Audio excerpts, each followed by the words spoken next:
এই বাংলার জমিনে যারা ক্ষমতা দিয়ে দেখিয়েছিলেন, অথবা আমাদের সমাজে যারা একসময় অনেক সম্পদের মালিক ছিল, আজকে খোঁজ নিয়ে দেখেন ভাত খাইতো ভাত পায় না। মানুষ যে সময় ডর ইজ্জত করতো, এখন ইজ্জত দূরের কথা, তাকে দেখলে জুতা ফিটা করতে ইচ্ছা করে। কথা বলেন ঠিক কিনা?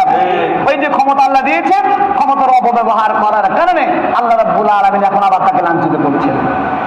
আল্লাহ রাব্বুল আলামিন বলেন, ইয়াউমা লা তামলিকু নাফসুন লিনাফসিন শাইআ ওয়াল আমরু ইয়াউমাইযিন লিল্লাহ।